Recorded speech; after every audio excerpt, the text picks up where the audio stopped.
Hi, I'm Diego Ponce, and this is the video explanation for the case study that my team and I did about the bungee jumping. First, what is the bungee jumping? The bungee jumping is an extreme sport that consists of jumping from a very high altitude to the void, for maybe from a bridge or a platform, while you're attached to an elastic cord from your waist or your ankles. And talking about this elastic cord, what are the conditions that this elastic cord should have to be able to have a safe jump? Well, this rope should be shorter, way shorter than the height of your jump, because otherwise you could end up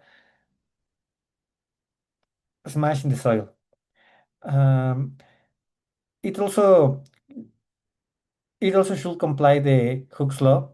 This means that this cord should be elastic, so that it can reduce your velocity gradually. And also it should be a high resistance cord to support your body weight. And since this case study is about the bungee jumping, but from the physics points of view, we should ask ourselves which are the forces that act in this model. Well, the first one is the gravity, and we can see this one acting in the free fall, and also the cord elasticity, and we can see this one acting when it's cushioning the velocity of the jumper, and also the air resistant, and we can see this one acting when they're uh, opposites to the velocity of the jumper when it's falling. And which are the conditions that, if they change, will affect our model? Well, the first one is the weight of the jumper. If the jumper is have a high weight or a higher weight, there will be more acceleration in the free fall and more tension on the rope. Also, the second one is the rope stiffness. If the rope is more stiff, there's less stretching, and because of that, the braking force is higher. And the last one is the resistance. If there's more resistance, the free fall is gonna be slower, and the jumper is gonna reach less maximum speed. Now we're gonna start talking about the phases of the bungee jumping. As you can see in this drawing, the bungee jumping has two phases. The first one, that is the one that is drawn in blue, is the free fall. In the free fall, the rope does not apply any force because it's not elongated yet. And the forces that act, well, first I'm going to explain which are the phases. The first one is the free fall, and the second one, where in the free fall, the rope does not apply any force because it's not elongated yet. And the second one is the stretch force, the stretching force. That means that is when the rope is stretched, and the rope now also applies a force. Now talking about the free fall, that is the first one, there's only two forces acting. The force of the gravitational force, that is the vector of the gravitational force, is equals to the mass times the gravity in the y-axis, so vertically. And the second one is the resistance. And this one is the vector of the drag force is equal to negative b. This b is a constant of elasticity that depends on the rope, and times the unitary vector of the force, the unitary vector of the velocity which which we were falling. And this one is opposite to the movement of falling. So if you're falling down, the drag force is gonna be in the opposite direction. In this free fall, the initial conditions are gonna be the next. The time is gonna be zero because you're gonna start in zero, in second zero. Your initial position is gonna be zero because we're gonna say that where this jumper is gonna be position zero. And remember that when you are just about to start to fall, you're your velocity is also zero. So that's why your position is zero, the initial velocity is also zero, and the time is zero too. Now we're gonna apply Newton's law to know our net force. We should remember that the net force is equals to the sum of all the forces. So to get our net force, we're gonna sum the gravitational force plus the drag force. If we remember, the gravitational force is mass times gravity, and we are gonna subtract from it the the drag force. So it's gonna be mass times gravity minus v, the constant, times v, the vector of velocity, and that is gonna be our differential equation. So we're gonna have mass times the derivative of velocity that depends on time is equals to mass times gravity minus the constant v times v of velocity. So this one is gonna be our, and if we separate and if we put in one side only the things that depend on our independent variable the v, and on the other side the things that doesn't depend on our independent variable the v, we're gonna have that our differential equation is mass times the derivative of v that depends on time plus v1 times v is gonna be equal to mass times gravity. Now the next thing that we're gonna have to do to get rid of the m that is multiplying the derivative, we are gonna divide all the equation by m. So our differential equation now is gonna be the derivative of v that depends on time plus v1 over m times v is gonna be equal to gravity. And here we have a first order linear ordinary differential equation. It's a first order differential equation because the higher derivative that we have here is first order. Uh, it's linear because our independent variable is only expressed to its power of 1. It's expressed to the power of 1, our independent variable. And it is ordinary because there are only one independent variable. And well, because of that, we don't have any partial derivatives. And now that we have our differential equation, we have to do two things. The first one is to solve for the homogeneous solution. How do we do that? Well, we have our differential equation there, but we can see that it's equal to g of gravity, but we don't want that. We should remember that an homogeneous equation is the one that is equal to zero. So our homogeneous equation is gonna be the derivative of v that depends on time plus v1 over m times v is equal to zero. That's an homogeneous equation. And if we solve for that homogeneous equation, our result is gonna be v sub h of homogeneous is equal to constant times e to the power of negative v1 over m multiplied by time. And the second thing that we have to do is to solve for the particular solution. And what is the particular solution? Well, it's the solution for our original differential equation, the one that is equal to g of gravity. So the solution for that particular v is going to be mass times gravity over v1. Now we have the solution for our homogeneous equation and the solution for our particular differential equation. So how do we get our general solution? Well, to get the solution of the general equation, to get our general solution, the only thing that we have to do is to add the solution of the particular to the solution of the homogeneous.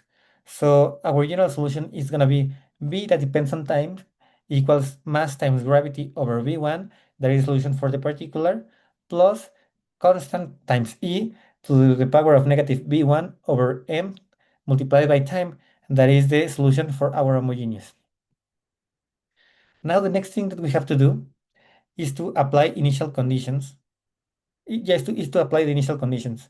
So if we remember, we said that when the jumper is just about to jump, or well, has just jumped, its velocity, its initial velocity is going to be zero. So v that depends on time and our time is zero, it's going to be equal to zero. So zero, we substitute the v that depends on time for zero. So we're going to have zero equals mass times gravity over v plus constant. And with this equation, now we can get the value of the constant only by doing algebra. So the value of our constant is going to be negative mass times gravity over v1. Now that we have the value of the constant, we're going to substitute that value instead of the c of the constant in our general solution. So if we remember, our general solution was mass times gravity over v1 plus constant, and instead of this c of constant, we're going to write negative mass times gravity over v1 plus e of exponential to the power of v1 over m multiplied by time. So if we continue solving this and then we factorize our the, sol- the our general solution is gonna be mass times gravity over v1 multiplied by 1 minus exponential to the power of negative v1 over m multiplied by time. So we have here now the value of our velocity. If we want to get the value of our position, the only thing we need to do is to integrate, because we should remember that if we have a function, that function in physics is going to be the position. The derivative of that one is going to be the velocity, and the second derivative of that one is going to be the acceleration. So if we want to get the position, we only integrate that function. And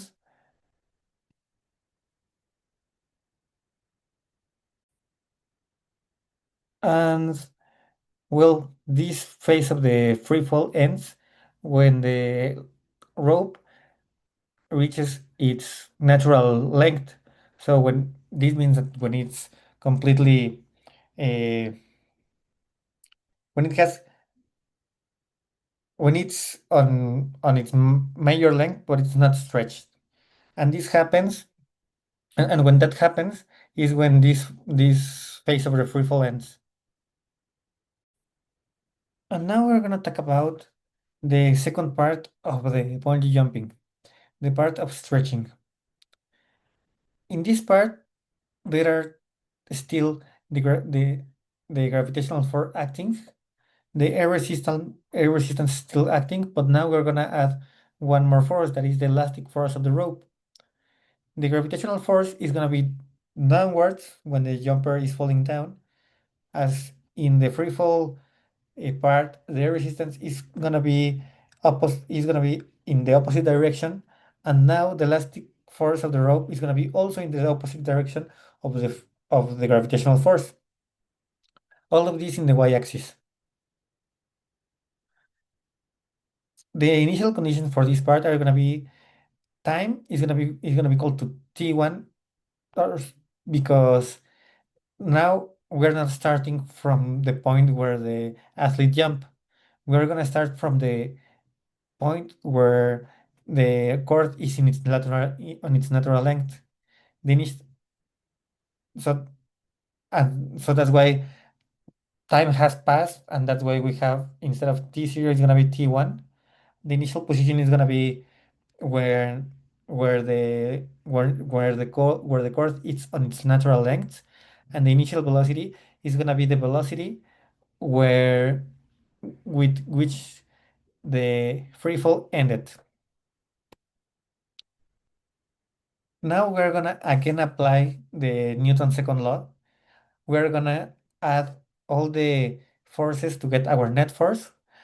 So the first one so to get our net force, we're gonna add our gravitational force, that is gonna be mass times gravity minus our stretching of the cord force, that is gonna be k times y minus the natural length of the cord, minus the air resistance force. That is going to be V sub 0, because now is the second part of the free fall. times the velocity. And this is going to be equal to mass times the derivative of b that depends on time. So now our differential equation is going to be mass times the derivative times the second derivative of y, because we are working in the y-axis, oh, that depends on time, plus b2. And is now right now we are we have here the air resistance force, but instead of velocity, we're gonna write the derivative of y over that depends on time, because we should remember that the derivative of position is velocity. So that's why we're writing the derivative and not velocity, plus k times y. And this is equal to mass times gravity plus k times the natural length of the chord. Right here we put the all the terms that depends on y, on y, that is our independent variable, on the left side, and all the terms that doesn't depend on y on the right side. So now where we have here our differential equation, there is a second order differential equation because we have a second derivative here. It's linear because our independent variable is only expressed on its power to 1. Uh, it's not homogeneous because it's not equal to 0. And the constant coefficients are mass, gravity, k, and the natural length of the course.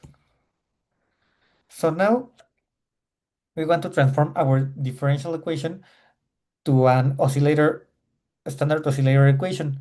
And to do that, we want to know where is the point in y, the y-axis, where the jumper is in equilibrium. This means that it's not going up and it's not going down.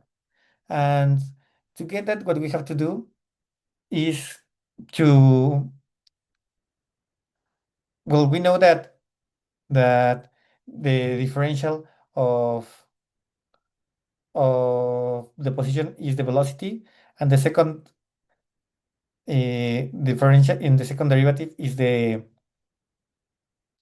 the acceleration. So to get that, we are gonna write, we're gonna put instead of that 0, instead of the derivative of y of b of y, sorry. So we're gonna have k over mass times y in equilibrium minus l minus the natural length of the chord is gonna be gravity. Our objective now is to get rid of the g of gravity, because this makes a little more complicated to get the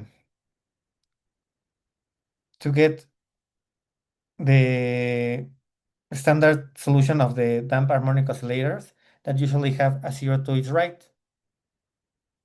So our y in equilibrium is equal to the natural length of the chord plus mass times gravity over k, sorry. This means that, as I said before, it's not going up or it's going down. It's where it's quiet, because the force of the spring, or the core in this case, is compensating the jumper weight. So now what we're gonna do is, in this equation, we're gonna substitute our y's for a c, and the c is gonna be equal to y minus y in equilibrium. So our c is gonna be what indicates us how far we are from our equilibrium point. So our new differential equation is gonna be the second derivative of c that depends on time, plus um, plus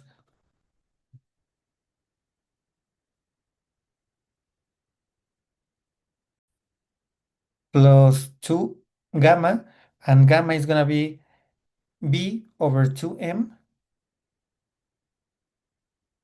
and as we divide m over 2, we're gonna multiply omega times 2. Now omega 2 omega no, sorry, 2 alpha omega, alpha omega, no, 2 omega times the derivative of c that depends on time plus omega square because we substitute our k over m for omega and we put inside of our omega the square root of k over m times c, and that is equal to 0.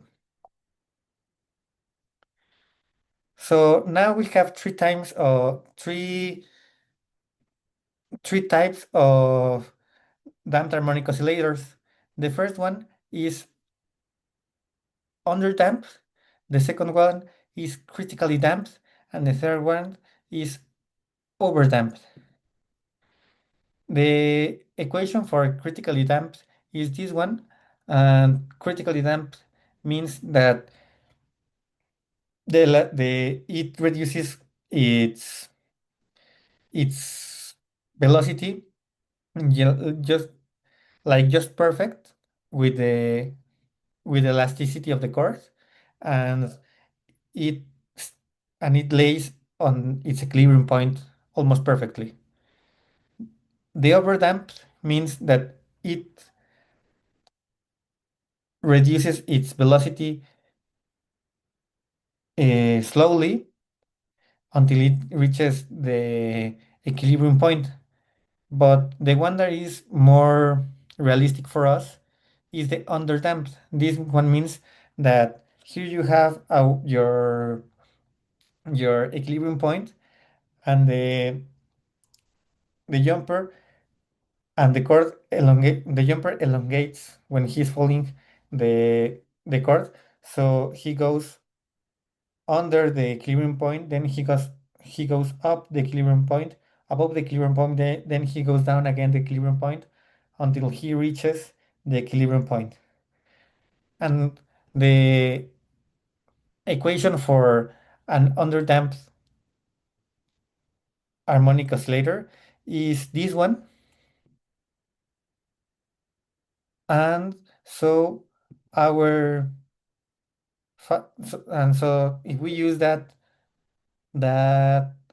equation, we are going to have that our lower point occurs when the derivative of y that depends on time is 0 for the first time, and this is going to be our our our our, our simplified solution. And the conclusion of this case study is that the bungee jumping is divided into two important phases. That is the free fall and the oscillatory motion. That is the part when the rope is elongated. The Newton's second law is applied to the model when we add all the forces in both parts of the bungee jumping. Um, when we derivated the functions, we obtain the position and the velocity for both phases, and this makes possible to analyze different this makes possible to analyze the influence of different parameters, mass, rope stiffness damping, and determine safety standards to minimize the risk of the jumper when he jump from the platform. Thank you.